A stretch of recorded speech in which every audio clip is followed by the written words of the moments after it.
안녕하세요. 반갑습니다. 우리 다시 이렇게 모여서 예배할 수 있는 그 은혜가 주어져서 너무 감사드립니다. 우리 예배 시작 전에도 함께 인사 나눴지만 그래도 우리 주변에 계신 분들과 얼굴 보면서 다시 한번 인사 나눌까요?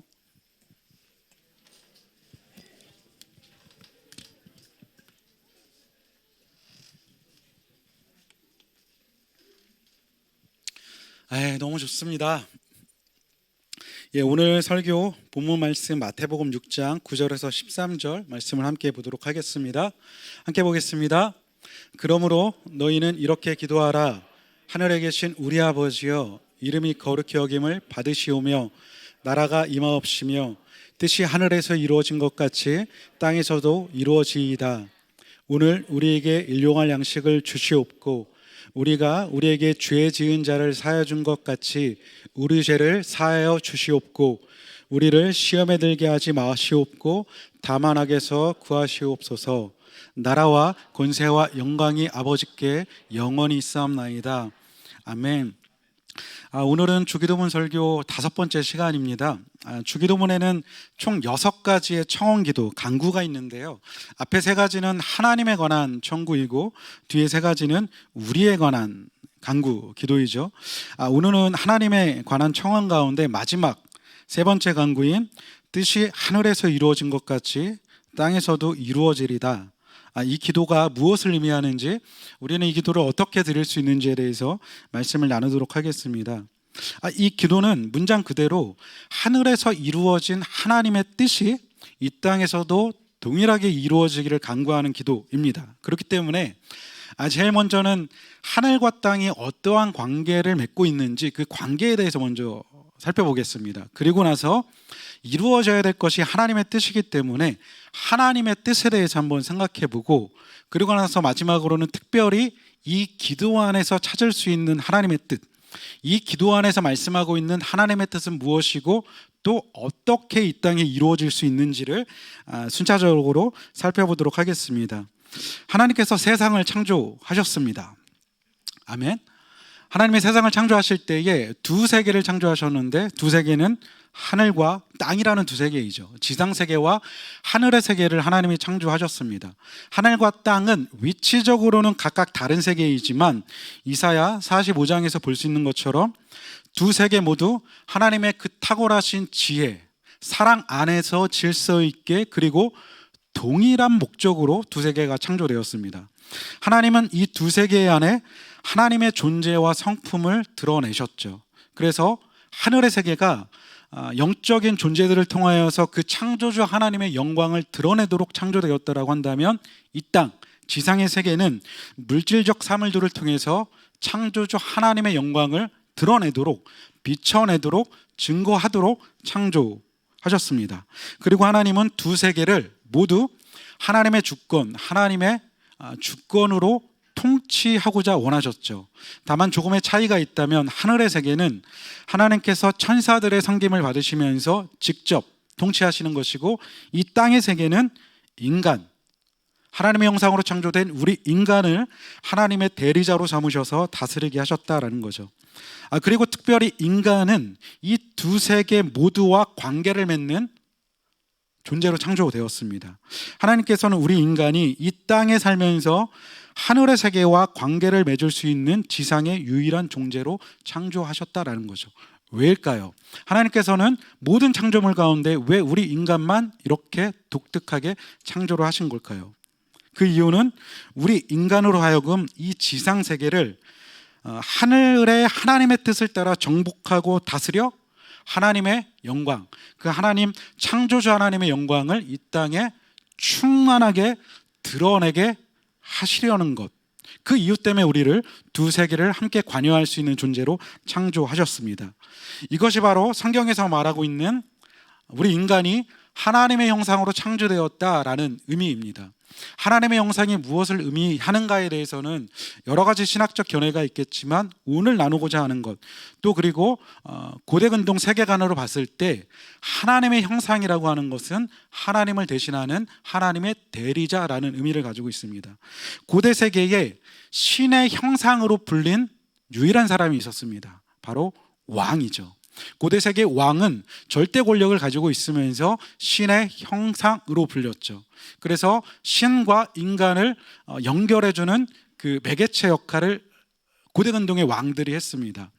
이 신의 형상으로 불렸던 고대 세계의 왕들은 자신이 통치하는 모든 지역 곳곳마다 자신의 형상을 만들어서 세워두었죠. 그것이 의미하는 것은 이 지역은 내가 통치하는 거야, 이 지역은 내가 다스리는 것이야, 나의 주권이 미치는 것이야 라는 것을 의미합니다.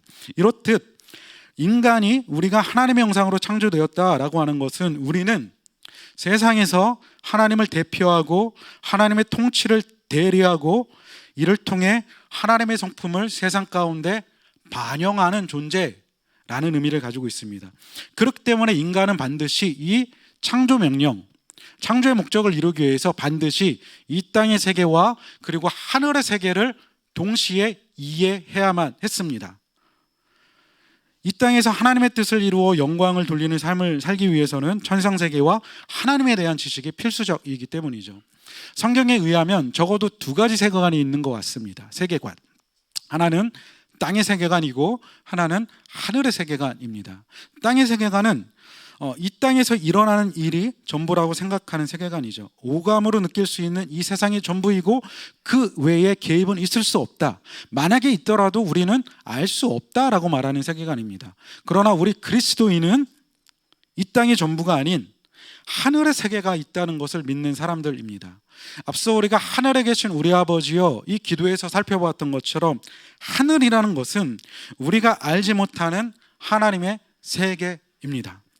하늘에 대해서는 우리가 인간의 언어로 설명할 수 없는 것 같습니다. 비록 부분적으로는 그 하늘에 대해서 알고 설명할 수 있겠지만, 맛볼 수 있겠지만 우리 인간은 그 하늘에 대한 완전한 실체를 알 수 없다라는 거죠. 그렇지만 그 세계에 대해서, 그 하늘에 대해서 우리가 알고 있는 것, 분명히 알고 있는 것 한 가지는 그 하늘의 세계는 존재한다는 것이고 그곳에서는 하나님의 뜻이 100% 온전히 이루어진다라는 겁니다. 왜냐하면 그 하늘의 세계는 하나님의 주권이 완벽하게 드러나는 곳, 하나님의 다스림이 직접적으로 임하는 곳이기 때문이죠. 이렇게 우리 그리스도인은 하늘의 세계와 땅의 세계가 모두 존재한다라고 믿고 있습니다. 비록 우리는 이 땅의 세계에 발을 딛고 살아가고 있지만 또한 하나님이 다스리는 그 하늘의 세계, 그 하늘의 세계가 있다라는 것을 믿는 사람들이죠. 자, 그러면 이러한 하늘과 땅과 하늘은 어떠한 관계를 맺고 있을까요? 하늘과 땅의 관계를 말해주는 대표적인 성경 본문이 마태복음 18장 15절에서 20절이라고 생각합니다. 물론 이 말씀 속에는 교회 안에서 이러한 그 범죄 사건을 어떻게 다루어야 하는지에 대한 그 원칙들을 이야기해주는 본문입니다. 그런데 그 사례 속에서 하늘과 땅의 관계가 설명되어 있습니다. 자, 말씀을 함께 읽겠습니다. 시작. 내 형제가 너에게 죄를 짓거든 가서 단둘이 있는 자리에서 그에게 충고하여라. 그가 너의 말을 들으면 너는 그 형제를 얻을 것이다. 그러나 듣지 않거든 한두 사람을 더 데리고 가거라. 그가 하는 모든 말을 두세 증인의 입을 빌어서 확정 지으려는 것이다. 그러나 그 형제가 그들의 말도 듣지 않거든 교회에 말하여라. 교회의 말조차 듣지 않거든 그를 이방 사람이나 세례와 같이 여겨라. 이 말씀은 공동체 안에 일어난 그 범죄 사건을 다루는 원칙이죠. 우리 공동체 안에 형제나 자매 가운데 죄를 짓고 하나님 앞에 올바른 삶을 살지 않는 사람이 보인다면 그것을 발견한 사람이 가서 충고를 하라는 거죠. 그럼에도 그 사람이 그 충고를 받아들이지 않으면 두세 사람을 데리고 와서 다시 충고를 하라. 그런데 그 사람의 말도 듣지 않으면 그것을 교회에 알려라. 그런데 교회의 말조차 듣지 않으면 그 사람을 이방인과 세리처럼 여겨라라고 말합니다. 여기서 말하는 이방인과 세리처럼이라고 하는 것은 구원받지 않은 사람을 의미하는 거죠. 그러니까 교회의 결정, 그 충고를 듣지 않는 사람을 구원받지 않은 사람처럼 여겨라라는 거죠. 이어서 18절을 보면 이렇게 말씀합니다. 내가 진정으로 너희에게 말한다. 무엇이든지 너희가 땅에서 매는 것은 하늘에서도 매일 것이요 땅에서 푸는 것은 하늘에서도 풀릴 것이다 라고 말씀하죠. 메고 푸는 기준이 하늘이 아니라 이 땅이라고 예수님께서 말씀하십니다. 우리는 보통 하늘에서 매이면 땅에서 매이고 하늘에서 풀면 땅에서도 풀릴 거라고 생각합니다. 그래서 하나님의 뜻이 하늘에서 정해지면 그 뜻이 이 땅에 이루어지는 것이라고 생각을 하죠. 그런데 놀랍게도 예수님께서는 분명하게 우리에게 말씀해 주시는 것이 우리가 이 땅에서 매면 하늘에서도 매이고 우리가 이 땅에서 풀면 하늘에서도 풀릴 것이다 라고 분명하게 말씀해 주고 있습니다. 이어지는 19절 20절에 다시 한번 하늘과 땅에 대한 관계가 나오죠. 내가 진정으로 거듭 너희에게 말한다. 땅에서 너희 가운데 두 사람이 합심하여 무슨 일이든지 구하면 하늘에 계신 내 아버지께서 그들에게 이루어 주실 것이다. 두세 사람이 내 이름으로 모인 곳에 모여 있는 자리 거기에 내가 그들 가운데 있다라고 말씀하시죠. 다시 한번 말씀드리지만 이 말씀은 교회 안에 일어난 그 범죄 사건을 어떻게 다루어야 하는지 그 원칙들을 이야기해 주는 말씀입니다. 이 말씀 가운데 두세 사람이 내 이름으로 모여있는 자리에 거기에 내가 그들 가운데 있다라는 이 말씀은 일반적인 하나님의 임재를 약속해 주신 말씀은 아닙니다. 교회 안에서 가장 우회하는 말씀이 저는 이것이라고 생각하는데요. 우리는 보통 두세 사람이 예수 그리스도의 이름으로 모이는 그곳에 성령님이 임재하실 거다라고 이 말씀을 해석하죠. 그런데 이 본문은 교회의 권위에 대한 말씀이죠. 이 땅에서의 교회가 결정하면 하늘에 계신 하나님이 교회의 결정을 하나님의 결정으로 인정해 주신다라는 그 놀라운 말씀입니다. 교회의 결정 가운데 하나님의 권위를 실어주시겠다라는 그러한 말씀인 거죠. 두세 사람은 16절에 나와 있는 두세 사람이고 구약 성경을 통해 봤을 때 증인의 역할을 할 수 있는 사람, 증인의 효력을 발휘할 수 있는 최소한의 인원을 가리키는 말이 두세 사람입니다. 그렇지만 이 말씀 속에는 분명히 하늘과 땅이 어떠한 관계를 맺고 있는지 그것을 말해주고 있는 거죠. 이 말씀 속에서도 동일하게 이 땅에서 우리가 합심하여 기도하면 하늘에 계신 하나님이 들어주신다라고 말씀하고 있죠. 땅에서 하는 우리의 기도, 우리의 행위가 하늘의 행위를 결정짓는다라고 말씀하시는 것 같습니다. 이 땅에서의 우리의 기도가 하나님의 뜻을 이루는 초석이 된다라고 하는 놀라운 말씀인 거죠. 우리는 흔히 하나님의 뜻은 하늘에 이미 정해져 있고 우리는 그저 하나님이 이 땅에 그 뜻을 이루시는 것, 하나님이 일하실 때를 기다리면 된다라고 생각했습니다. 그래서 우리가 기도하지 않는 이유가 무엇이죠? 저는 청년들에게 이러한 질문을 받아봤습니다. 하나님의 뜻하신 바를 하나님이 이루실 것인데 우리가 왜 기도해야 합니까? 하나님의 모든 것을 아시는데 내가 왜 기도해야 됩니까? 어차피 하나님이 이루실 것, 하나님의 뜻하신 것 어차피 하나님이 이루실 것인데 내 기도가 왜 필요합니까? 이러한 질문들이죠. 바로 이러한 질문, 이러한 생각 때문에 기도의 필요성을 느끼지 못하는 경우도 있는 것 같습니다. 그렇지만 이 성경 본문이 분명하게 우리에게 말씀해 주시는 것은 우리가 이 땅에서 하나님의 뜻을 따라 기도하면 하늘에 계신 하나님이 들어주신다라는 거죠. 마치 땅이 하늘을 움직이는 것처럼 표현하고 있습니다. 이 땅에서 우리가 기도할 때 그 하늘에서 이루어진 뜻이 이 땅에 실제가 된다라는 거죠. 이것이 성경에서 얘기하는 하늘과 땅의 관계입니다. 땅이 하늘을 움직인다라는 말씀을 우리에게 전해주고 있죠. 이러한 비밀을 이해했던 사람이 바로 사도 바울입니다. 사도 바울은 이 하늘과 땅의 이러한 비밀을 이해했습니다. 그래서 고린도전서 3장 6절에서 이렇게 말하죠. 나는 심고 아볼로는 물을 주었습니다. 그러나 하나님께서 자라게 하셨습니다. 땅에서 사도 바울은 심었고 아볼로는 물을 주었습니다. 그렇게 이 땅에서 사도 바울과 아볼로가 함께 일하며 애썼더니 하늘에 계신 하나님이 일하셔서 자라게 하셨다라고 바울은 이야기하죠. 그런 다음에 3장 9절에서 바울은 놀랍게 이렇게 이야기합니다. 우리는 하나님의 동역자요, 여러분은 하나님의 밭이며 하나님의 건물입니다. 바울이 뭐라고 말하죠? 동역자라고 말합니다. 누구의 동역자? 하나님의 동역자라고 이야기를 합니다. 하늘에 계신 하나님의 갖고 계신 뜻을 이 땅에서 이루어 드리는 일꾼으로서 하나님은 하늘에서 일하시고 자신과 그 사역팀은 땅에서 일어나는 일하는 협력 관계라는 거죠. 사도 바울은 땅에 있는 인간이 어떻게 하늘에 계신 하나님과 동역하는지를 알았기 때문에 자신을 감히 하나님의 동역자다, 우리는 하나님의 동역자다, 나는 하나님의 동역자다 라고 이야기할 수 있는 거죠. 바울이 깨달은 이 하나님의 동역자 의식은 앞서 우리가 살펴보았던 예수님이 말씀하신 하늘과 땅의 그 관계에 근거하고 있는 것 같습니다. 그리고 이 관계는 바울의 이해뿐만이 아니라 성경 전체에서 하나님이 일하시는 방식을 통해 드러나 있습니다.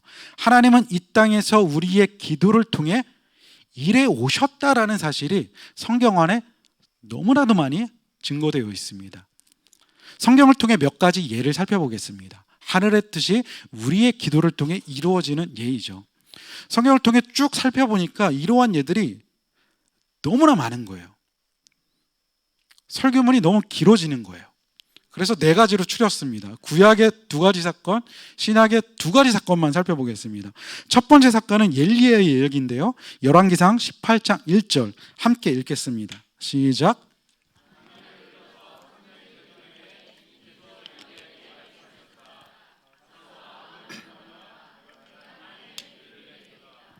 비가 내리지 않은 지 3년째가 되었습니다. 그때 하나님이 엘리야에게 말씀하시죠. 내가 땅 위에 비를 내리겠다.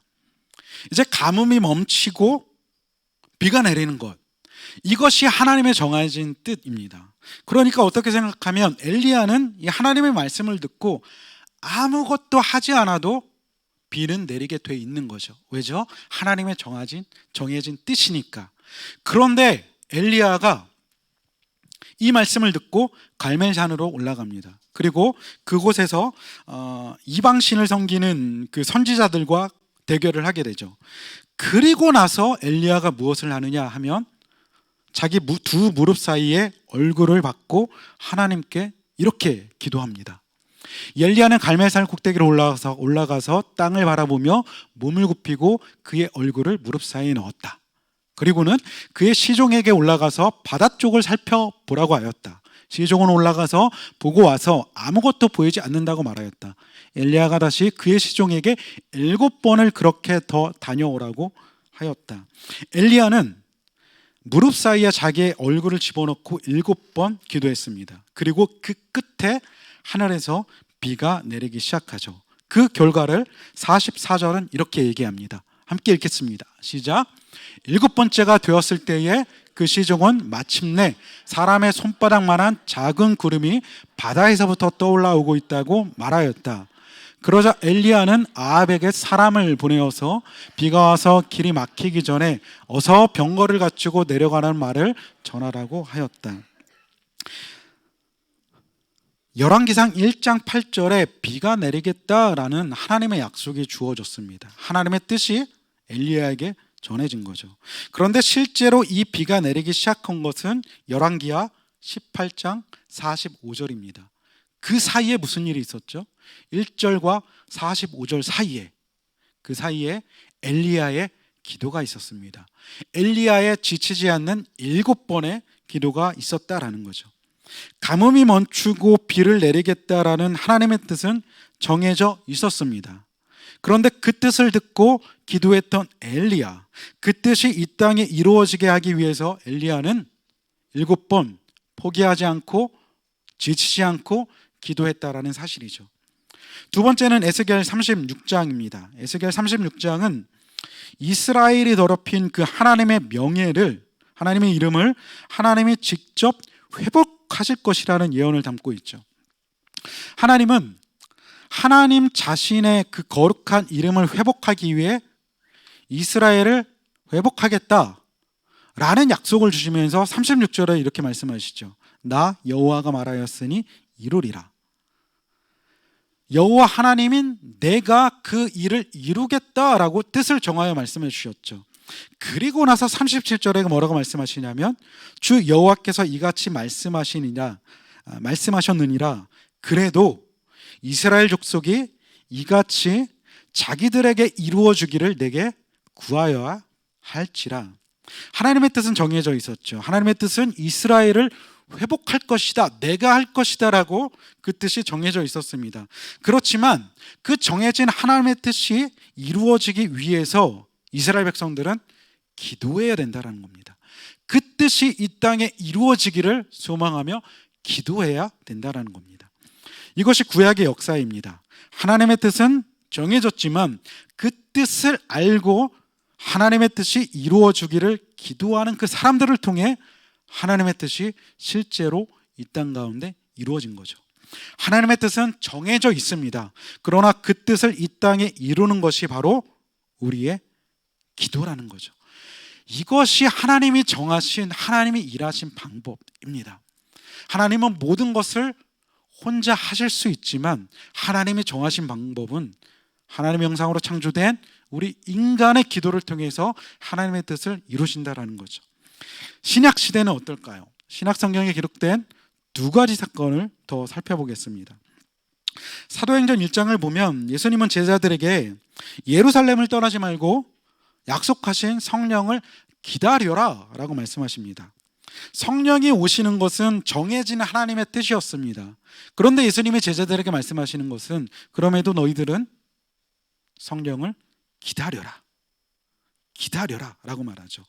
예수님의 이 약속의 말씀을 따라 성령을 기다렸고 성령을 체험했던 사람들의 사도행전 1장 15절에 보면 120명 정도였다라고 이야기를 합니다.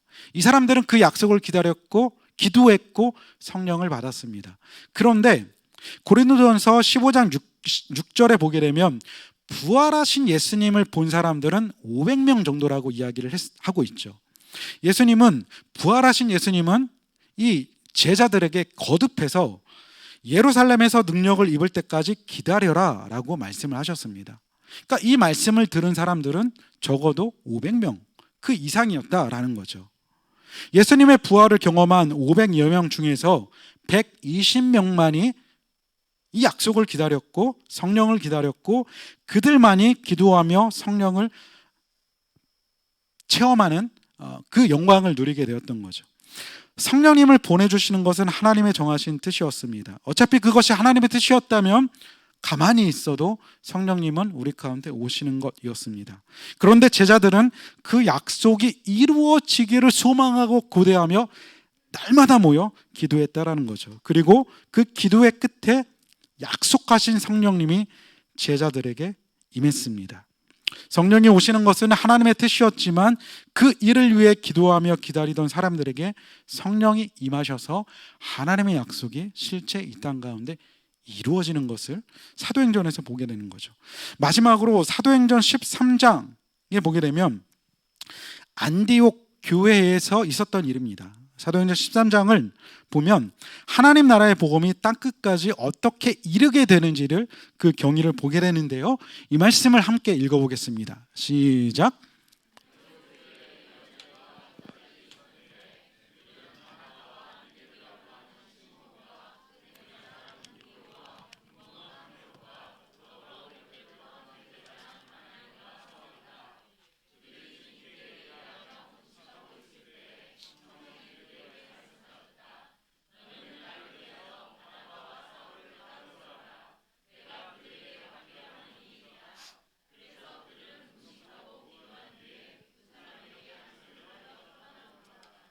하나님이 예루살렘 교회를 향한 뜻이 있었습니다. 복음이 예루살렘과 유다를 넘어 끝까지 전파되는 것이었죠.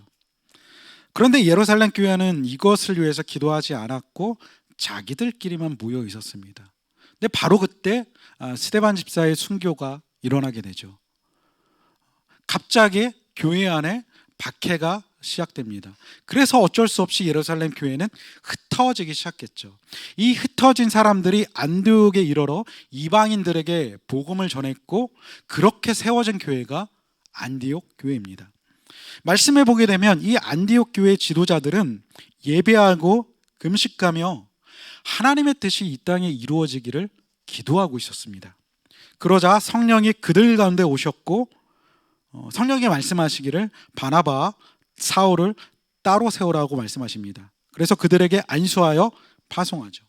비로소 이방인에게 복음을 전하는 그 하나님의 뜻, 대선교의 역사가 비로소 시작이 되는 것입니다. 하나님께서 바울을 이방인의 사도로 쓰시려고 이미 사도행전 9장에서 준비해 놓으셨습니다. 그런데 그 하나님의 뜻이 실제로 이루어진 것은 13장에 가서야 안디옥 교회의 지도자들, 교인들이 금식하며 기도할 때 그 뜻이 이루어졌다라는 겁니다. 이방인 선교는 하나님의 뜻이었습니다. 그것은 예루살렘 교회가 아니라 함께 모여 예배하고 기도하며 하나님의 뜻을 이루려는 안디옥 교회 사람들을 통해 이루어졌다라는 겁니다.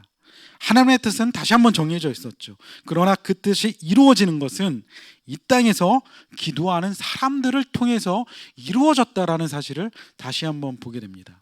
지금까지 우리는 구약의 두 사건, 신약의 두 사건을 살펴보았는데요.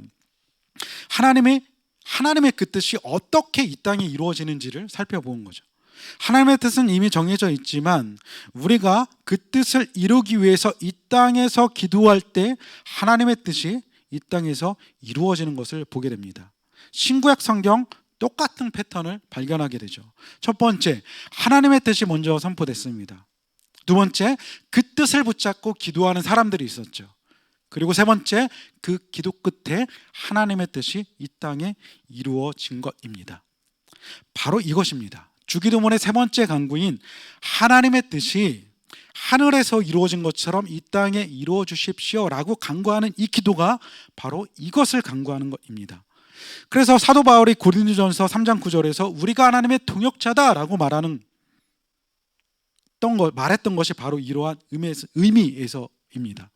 하나님의 뜻을 기도를 통해서 함께 성취해 나간다는 그 의미에서 우리는 하나님의 동역자요 파트너입니다.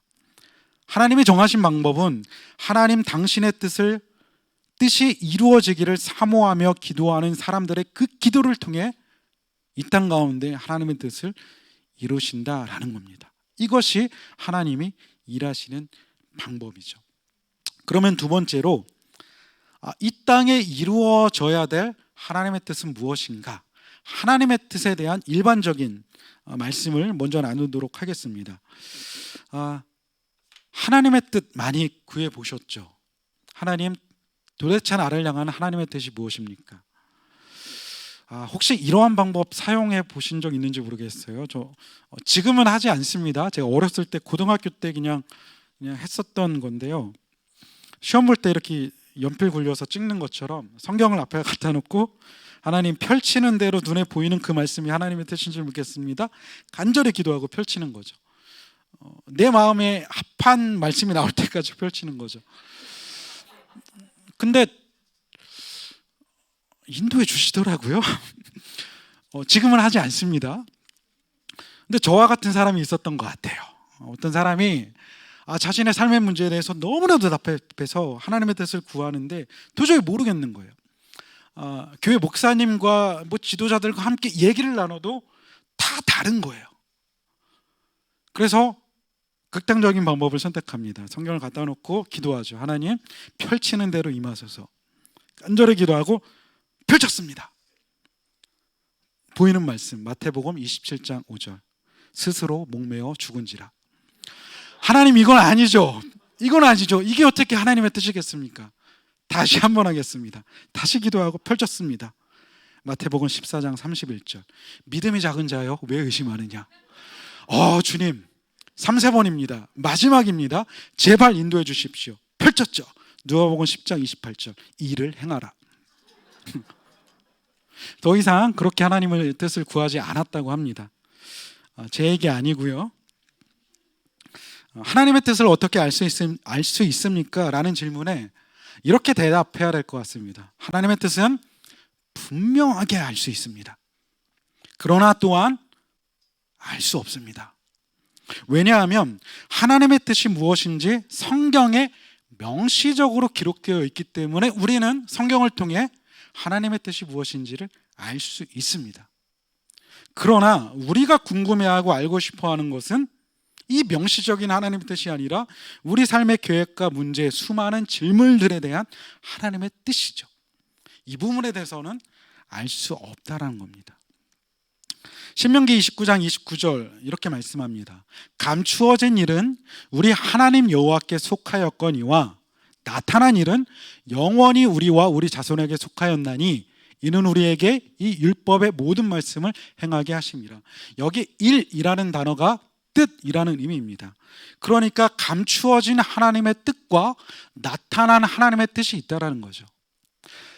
감추어진 하나님의 뜻은 하나님께 속하였다라고 말씀하고 있고, 나타난 하나님의 뜻은 우리에게 속하였다라고 이야기합니다. 먼저 감추어진 뜻은 성경에는 명시적으로 기록되어 있지 않은 하나님의 뜻입니다. 이것은 우리 개인의 삶과 온 우주를 주관하고 운행하시는 하나님의 창조 이전부터의 계획입니다.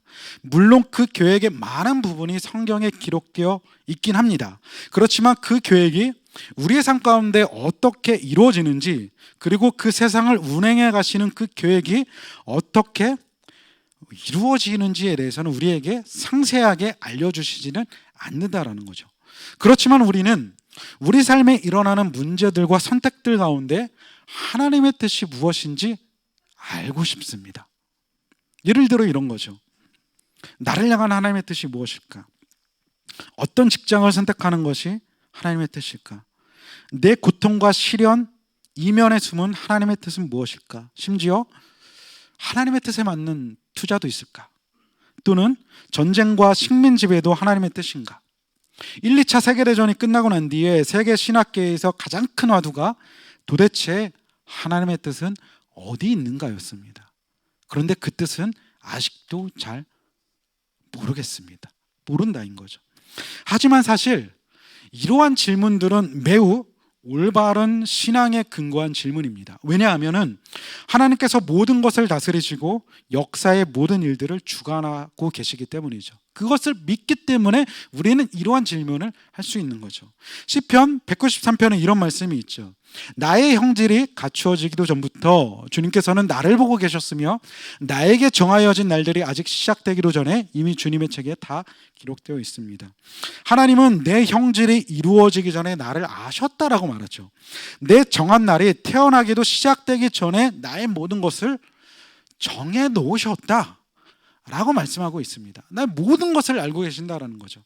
또한 성경을 보게 되면 우리 개인의 삶뿐만 아니라 자연계의 모든 일들도 하나님이 주관하신다고 말씀하고 있습니다. 예를 들어 마태복음 10장 29절을 보게 되면 참새 2마리가 한 양에 팔리지 않느냐, 그러나 그 가운데서 하나라도 너희 아버지께서 허락하지 않으시면 땅에 떨어지지 않을 것이다.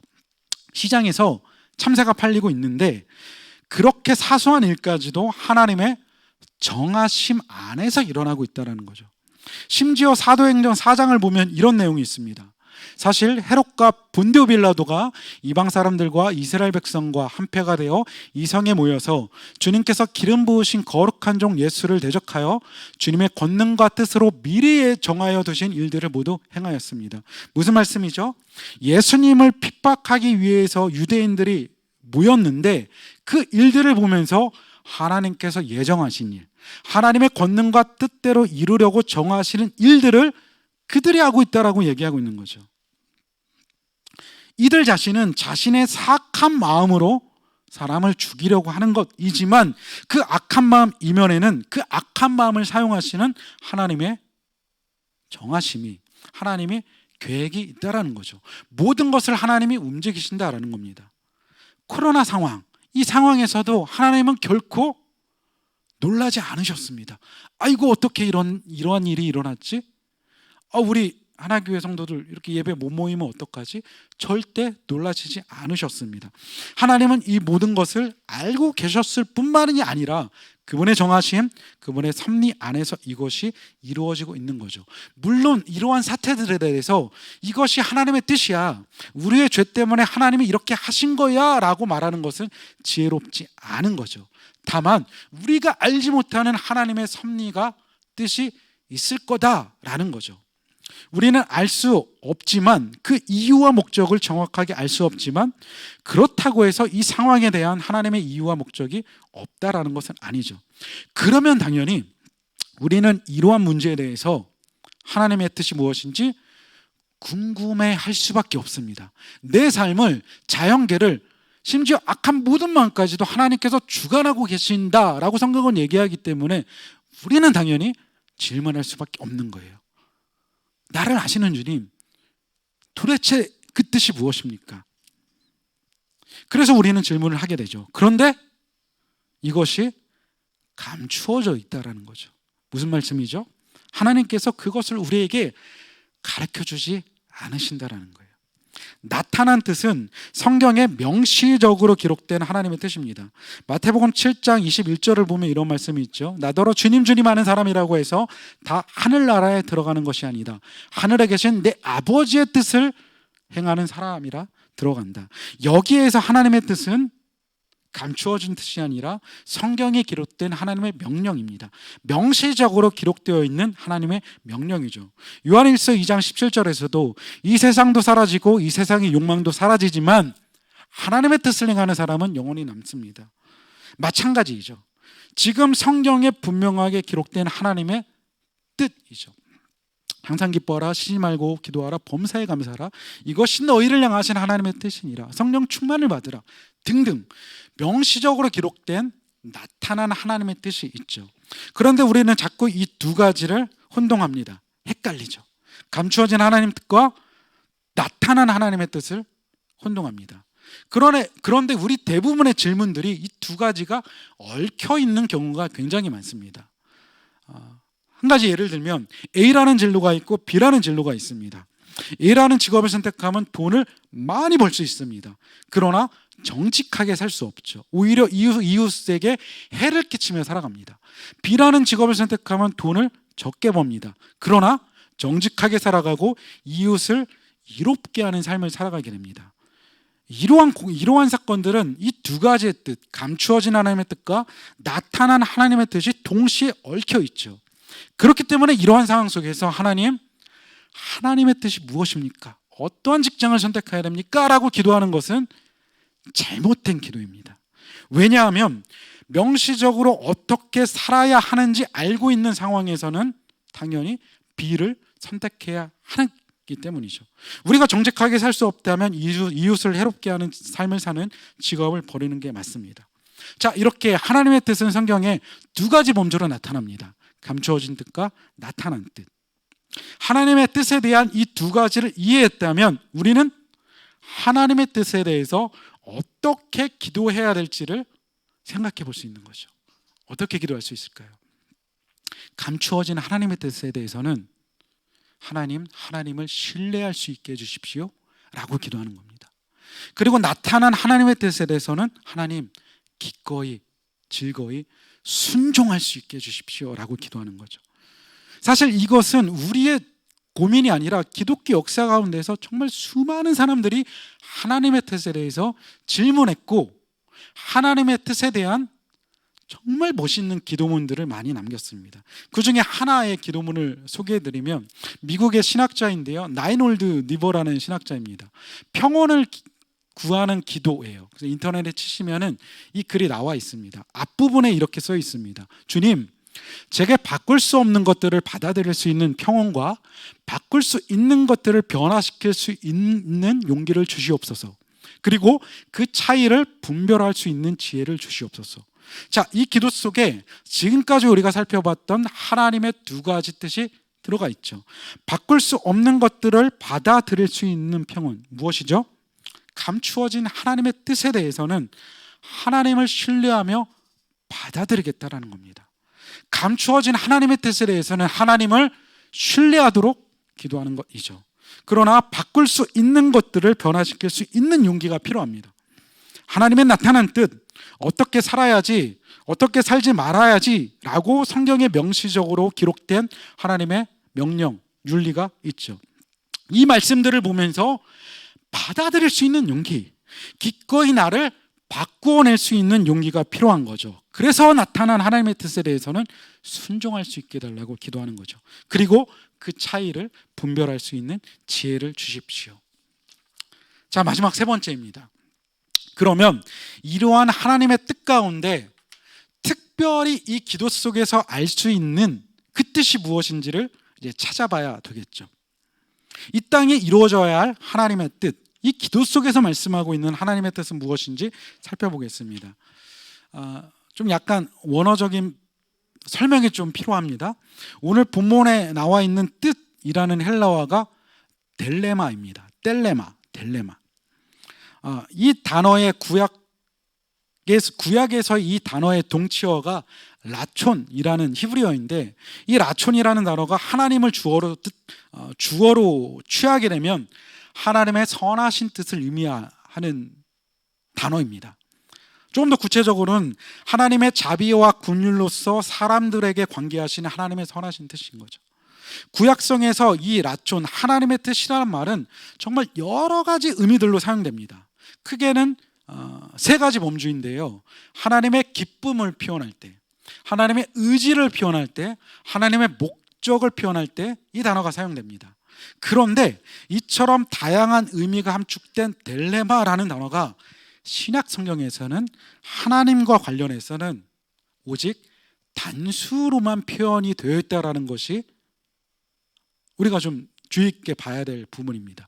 이 말이 무슨 뜻이냐면, 하나님의 뜻의 다양한 용례가 포괄적 의미에 있어서는 하나의 집약된 개념으로 나타난다는 겁니다. 쉬운 말로 수많은 강물이 제각기 흘러가지만 결국 흘러 하나의 바다로 모여드는 거죠. 이와 같이 성경 안에서 여러 가지로 사용되는 하나님의 뜻이 결국에는 하나의 뜻으로 모여든다라는 겁니다. 하나의 의미로 모여든다라는 겁니다. 수많은 그 하나님의 뜻들은 결국 이 궁극적인 뜻을 이루려고 하는 표현들이다라는 거죠. 그것이 무엇일까요? 우리는 앞에서 제가 말씀드린 것처럼 하나님께서는 이 세계를 하늘과 땅, 지상세계와 천상의 세계로 나누어 창조하셨습니다. 그리고 우리 인간은 두 세계를 연결하며 두 세계에 하나님의 영광을 충만하게 드러내는 존재로 지음받았죠. 그런데 인간이 죄를 범하여 하나님의 언약을 파기합니다. 그러자 인간이 누렸던 모든 아름다운 관계들이 깨어지기 시작하죠. 먼저 하나님과의 관계가 깨어지죠. 그리고 사람과의 관계가 깨어지죠. 그리고 자연과의 관계가 깨어집니다. 심지어 자기 자신과의 관계가 깨어지죠.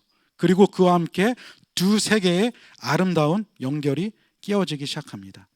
자, 이렇게 인간이 죄를 범하였을 때 만물의 아름다운 연결은 깨어지고 만물의 연합과 그 조화로운 질서 속에서 영광 받으시고자 했던 그 하나님의 창조의 목적, 그 하나님의 창조의 목적이 인간의 죄로 인하여서 실패한 것처럼, 좌절된 것처럼 보였습니다.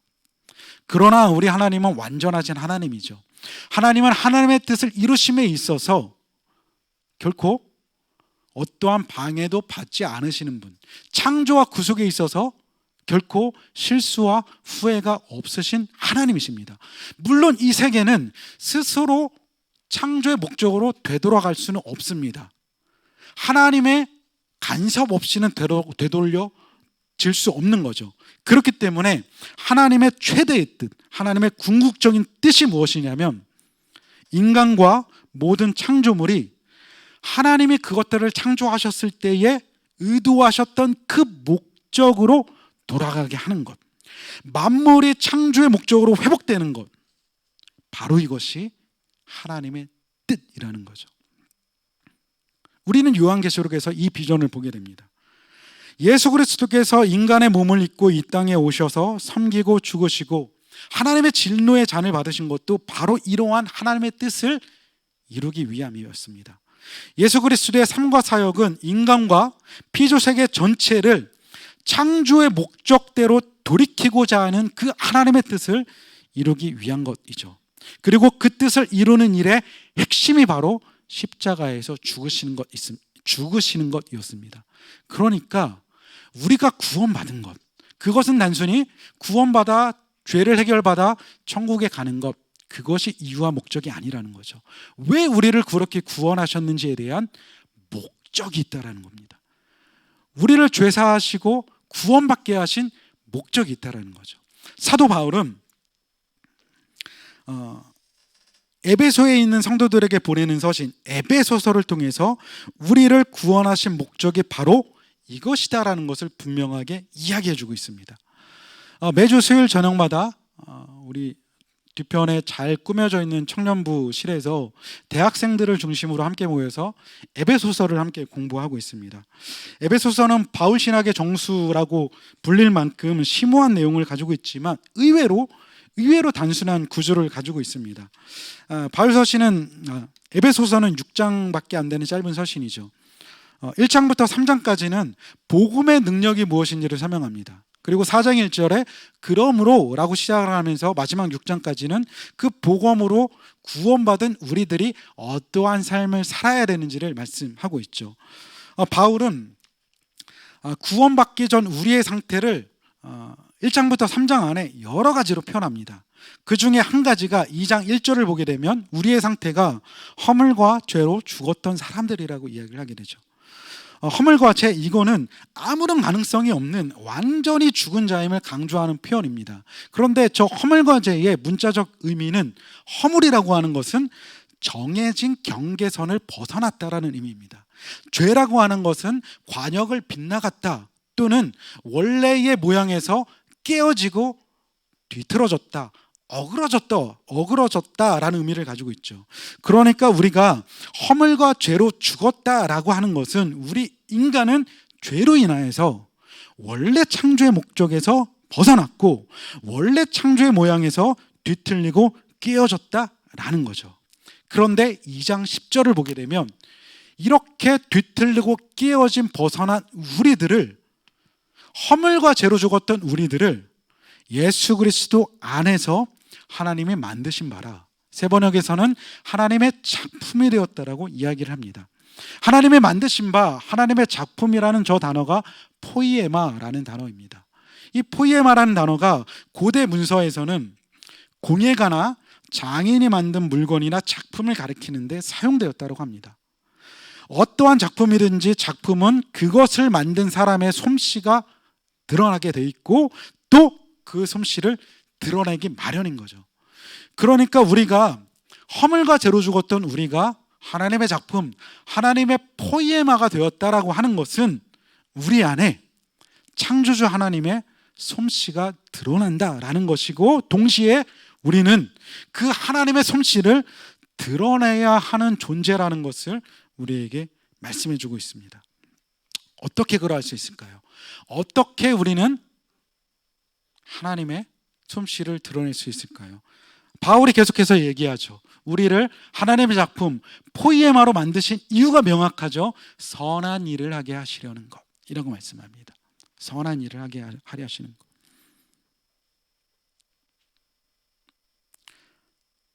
선한 일이 무엇일까요? 올바른 일이죠. 착한 일이죠. 칭찬받는 일입니다. 그런데 이 포이에마는 이것보다 더 중요한 의미를 가지고 있습니다. 포이에마는 구약의 첫 창조 행위를 가리키는 말이기도 합니다. 그렇기 때문에 포이에마된 우리가 해야 될 선한 일들이 무엇인지를 우리는 하나님의 창조 사역 안에서 볼 수 있는 거죠. 하나님께서 세상을 창조하실 때 뭐라고 말씀하셨죠? 보시기에 좋았더라. 히브리어로 토부, 선하다라고 말을 합니다. 토부, 선하다라고 하는 것은 창조의 목적대로 되어진 상태, 창조의 목적대로 존재하는 그 상태가 토부, 선하다라는 거죠. 그러니까 포이에마된 우리가 선한 일을 행한다라고 하는 것은 하나님의 궁극적인 뜻, 즉 하나님의 창조하신 모든 피조물이 하나님이 그것을 창조하셨을 때 의도하셨던 그 목적으로 돌아가게 하는 것, 만물을 창조의 목적으로 회복하고자 하시는 그 하나님의 일에 동참하는 것, 이것이 선한 일이다라는 거죠. 우리가 살아가면서 관계하는 모든 관계들을 원래의 창조의 목적도로 돌이키고자 하는 것, 그 목적으로 살아가는 것이 선한 일이다라는 겁니다. 단순히 착한 일이 아니라 그 착한 일의 목표가 바로 이것이다라는 겁니다. 우선 내가 그렇게 변화되어야 되겠죠. 그리고 내가 관계하는 모든 것들이 나의 직업을 통해 그 일들을 하는 것입니다. 결론을 맺겠습니다. 적용 겸 결론입니다. 그러면 우리는 이 선한 일을 어떻게 할 수 있을까요? 세 가지로 요약했습니다. 첫 번째, 기도하기입니다. 다 같이 읽어볼까요? 기도하기, 하늘의 뜻이 땅에서도 이루어지기를. 우리는 앞서 하늘과 땅의 관계에 대해서 살펴보면서 하나님의 뜻이, 그 정해진 뜻이 이 땅에 어떻게 이루어지는지를 살펴보았죠. 첫 번째, 하나님의 뜻이 먼저 선포되었습니다. 두 번째, 그 뜻을 붙잡고 기도하는 사람들이 있었습니다. 세 번째, 그 기도 끝에 하나님의 뜻이 이 땅에서 실제로 이루어진 것입니다.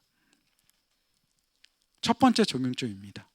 이 적용점을 위해서 추천하는 게 있습니다. 금요예배를 추천합니다. 우리 교회는 금요예배를 통해서 개인과 가정과 교회와 공동체와 지역과 나라와 세계 안에 하나님의 뜻이 이루어지기를 우리는 기도합니다. 정말 올바른 교회입니다. 오십시오. 혼자서 이러한 기도하기 힘들거든요. 오셔서 이 선한 일에 동참하시기를 축복합니다. 아멘. 두 번째 읽어보겠습니다. 시작. 나의 뜻이 아닌 하나님의 뜻을 따라 살아가기. 예수님은 요한복음 4장 30절에서 이렇게 말씀하셨죠. 나의 양식은 나를 보내신 분의 뜻을 행하고 그분의 뜻을 이루려는 것이다. 또한 요한복음 6장 38절에서는 내가 하늘에서 내려온 것은 내 뜻을 행하려 함이 아니요 나를 보내신 이의 뜻을 행하려 함이라. 예수님을 향한 하나님의 뜻은 분명했습니다. 고난을 받아 십자가에서 죽는 것이었죠. 예수님을 향한 하나님의 뜻과 예수님 자신의 뜻이 부딪힌 곳이 겟세마네 동산이죠. 예수님은 그럼에도 불구하고 죽음을 코앞에 앞두고서도 자신의 뜻이 아니라 하나님의 뜻을 구하셨습니다. 내 뜻대로 하지 마시고 아버지의 뜻대로 해주십시오. 예수님의 뜻이 없었던 것일까요? 예수님의 뜻이 있었습니다. 나의 아버지, 하실 수만 있으시면 이 잔을 내게서 지나가게 해주십시오.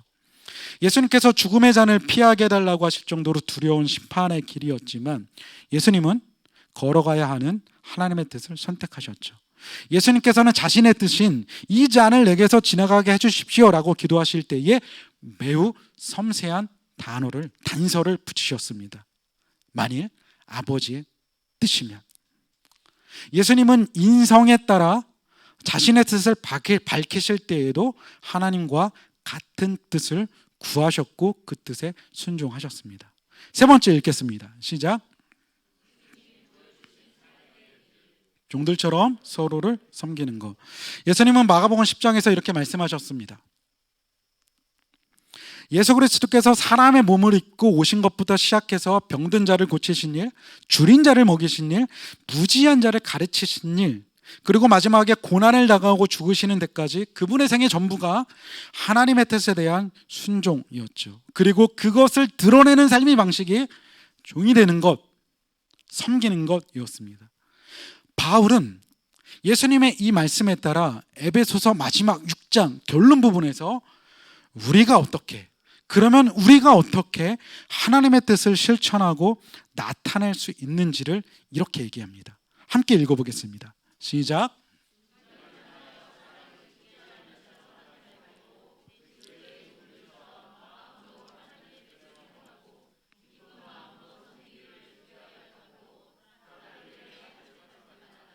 네, 우리 찬양팀 준비해 주시고요.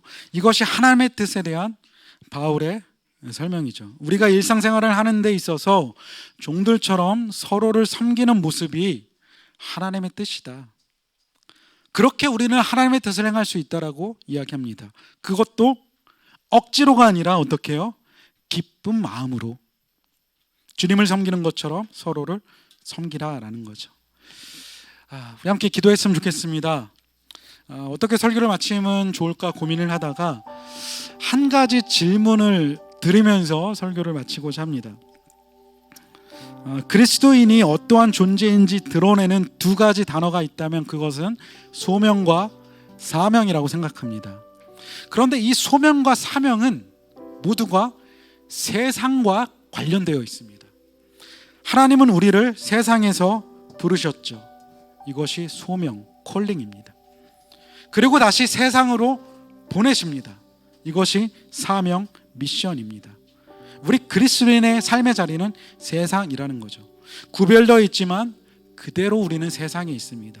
구별되라 라고 하는 것은 세상을 떠나라 라는 말이 아니죠. 바로 그 세상 속에서 뭔가 다른 삶의 모습과 방식을 보여줘라 라는 말입니다.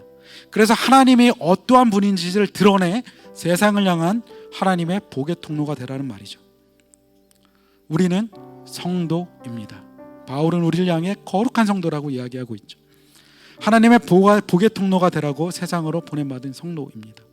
사실 이 기도, 예수 그리스도께서 가르쳐 주신 기도의 이 세 번째 간구는 우리에게 이러한 질문을 던집니다. 마지막 질문입니다. 당신은 이 세상에서 궁극적으로 무엇을 위하여 사십니까? 함께 기도했으면 좋겠습니다. 먼저는 좀 조용히 묵상하며 좀 개인을 위해 기도했으면 좋겠습니다. 마지막 질문에 대해서 오늘 주신 그 마지막 세 가지 결론, 이 말씀을 통해 비추어 보면서 좀 정직하게 주님 앞에 나아갔으면 좋겠습니다. 함께 기도하시겠습니다.